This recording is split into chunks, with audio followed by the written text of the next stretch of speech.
चारु चंद्र की चंचल किरणें खेल रही हैं जलथल में। स्वच्छ चांदनी बिछी हुई है अवन और अंबर तल में। पुलक प्रकट करती है धरती हरित त्रिगों की नोकों से। मानो झीम रहे हैं तरभी मंद पवन के झोंके से। नमस्कार प्रिय दोस्तों, आज मैं आपको पंचवटी की कविता की कुछ लाइनें सुनाता हूँ। पंचवटी में मैथिली शरण गुप्त जी ने भगवान लक्ष्मण और सुपुनखा के बीच हुए संभाषण, माने जब सुपुनखा आती है और लक्ष्मण जी को देख कर के मंत्रमुग्ध हो जाती है, और मंत्रमुग्ध होने के बाद जब वह लक्ष्मण जी से प्रणय निवेदन करती है और भगवान लक्ष्मण जी जब उसके प्रणय निवेदन को ठुकराते हैं, वहाँ का वर्णन किया गया है। रात्रि का समय है, पंचवटी में पर्णकुटी बनी हुई है। भगवान राम माता सीता के साथ पर्णकुटी के अंदर विराजमान है और लक्ष्मण रात्रि की वेला में जाग रहे हैं। भोर का समय होने वाला है, चंद्रमा एकदम बढ़िया से खिले हुए हैं। इसी बीच सुपुनखा का वहाँ एंट्री होता है।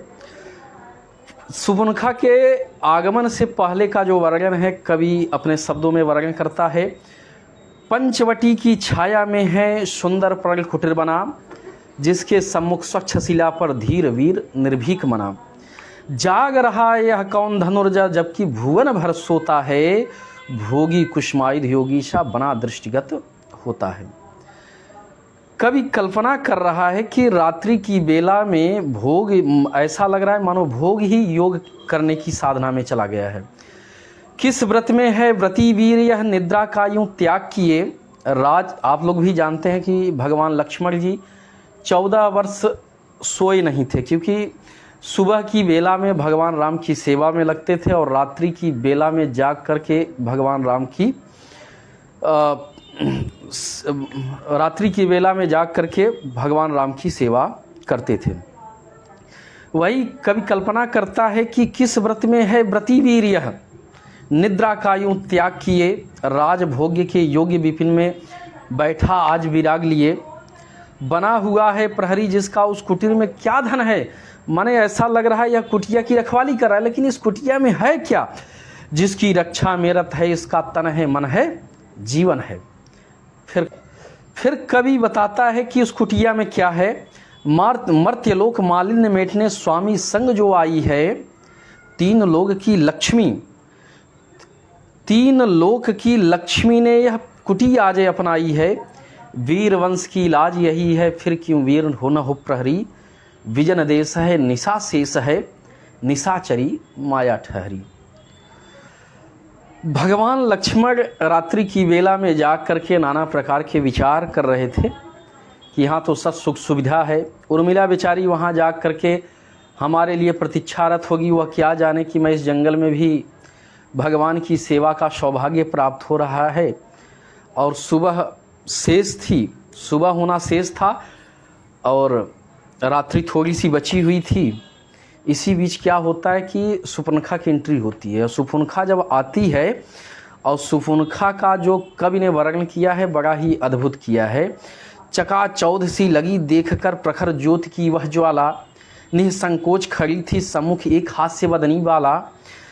रत्नाभरण भरे अंगों में ऐसे सुंदर लगते थे। जीव प्रफुल्ल बल्ली पर 100 जुगनू जगमग जगते थे। माने भगवान लक्ष्मण थोड़ी देर के लिए अपनी आंख बंद करके घर का विचार कर रहे थे, नाना प्रकार के प्रश्नों में डूबे हुए थे। इसी बीच जब उनका नेत्र अचानक खुलता है तो एक बड़ी ही सुंदर स्त्री उनके सामने प्रकट होती है। और लक्ष्मण जी जब उस सुंदर स्त्री को देखते हैं तो सुंदर स्त्री को देखने के बाद लक्ष्मण जी उसके मन में विचार क्या चल रहा है। थी अत्यंत अतृप्त वासना दीर्घ दृगों की झलक रही। कमलों की मकरंद मधुरिमा मानो छवि से छलक रही। किंतु दृष्टि थी जिसे खोजती मानो उसे पा चुकी थी। भूली भटकी मृगी अंत में अपनी ठौर आ चुकी थी। माने सुपुनखा को ऐसा लगा कि आज जिसको मैं इतने दिनों से खोज रही थी आज मेरी खोज पूरी हो गई। कवि सुपुनखा के सुंदर वदन का वर्णन करते हुए कहता है। कटिके नीचे चिकुर जाल में उलझ रहा था बायां हाथ। खेल रहा हो ज्यों लहरों से लाल कमल भंवरों के साथ। दाया हाथ इसलिए था सुरभ चित्र विचित्र सुमन माला, टांगा धनुष की कल्प लता पर मनसिज ने झूला डाला। लेकिन लक्ष्मण के मन में संदेह हो रहा था कि एक औरत है, अकेली है इस जंगल में, वो भी अकेली है और हमारे पास खड़ी है, किस लिए खड़ी है। यहाँ पे भी कवि ने बड़ा सुंदर वर्णन किया है। पर संदेह डोल पर था, लक्ष्मण का मन झूल रहा, भटक भावनाओं के भ्रम में भीतर ही था भूल रहा, पड़े विचार चक्र में थे, कहाँ न जाने कुल रहा, आज जागृत स्वप्न साल में यह सम्मुख कैसा फूल रहा। देख उन्हें विस्मित विशेष वह सुस्मित वदनी ही बोली, रमणी की मूरत मनोज्ञ थी किंतु न थी सूरत भोली। जी का मन विचारों में झूल ही रहा था कि इसी बीच सुपर्णखा जो है लक्ष्मण जी से संवाद शुरू कर देती है। कहती है, शूरवीर होकर अबला को देख शुभग तुम थकित हुए, संस्कृत की स्वाभाविकता पर चंचल होकर चकित हुए, प्रथम बोलना पड़ा मुझे ही, पूछी तुमने बात नहीं, एक स्त्री होकर मुझे पहले बोलना पड़ा और तुम बोल नहीं सके, इससे पुरुषों की निर्ममता होती क्या प्रतिभास नहीं, क्या पुरुष निर्मम नहीं होता। संभल गए थे अब तक लक्ष्मण। कहते हैं बात करने से ही मालूम पड़ जाता है कि सामने वाला व्यक्ति कैसा है। अगर आप चालाक हो तो व्यक्ति से अगर आप 2 मिनट बात करते हो, 2 मिनट बात करने के बाद आपको आभास हो जाता है कि व्यक्ति सामने वाला कैसा है।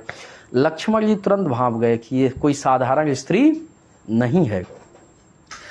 कहते हैं संभल गए थे अब तक लक्ष्मण वे थोड़े मुस्काए, उत्तर देते हुए उसे फिर निज गंभीर भाव सुनाए।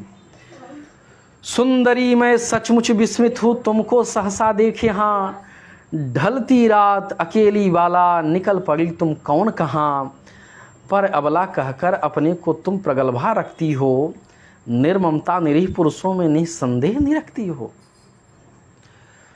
लक्ष्मण जी फिर सुपर्णखा से कहते हैं, अभी लक्ष्मण जी उसका परिचय नहीं पूछे हैं कि तुम कौन हो, फिर भी समझ गए हैं कि कोई न कोई निशाचरी माया जरूर है।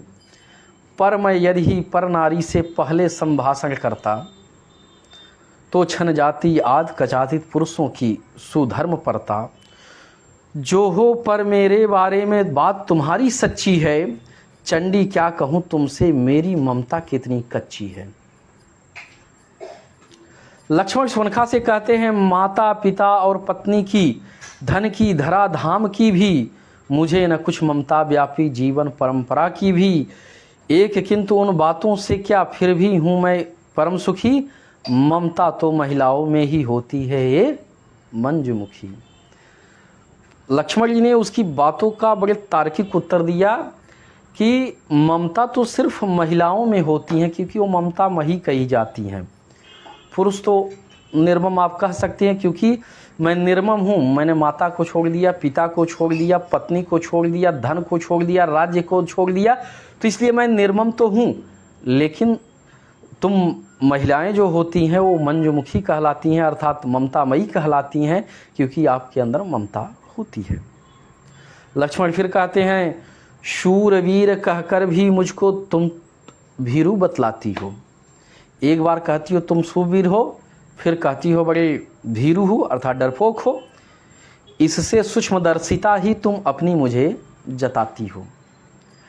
भाषण भंगी देख तुम्हारी हाँ मुझको भय होता है, प्रमदे तुम्हें देख वन में यूं मन में संशय होता है। स्त्री तुम्हें अकेली जंगल में देखकर जरूर संशय हो रहा है। लक्ष्मण सीधा सुपर्णखा से कहते हैं कि मैं तुम्हें न मानवी कह सकता हूँ, न तुम्हें दानवी कह सकता हूँ, न तुम्हें वन देवी कह सकता हूँ।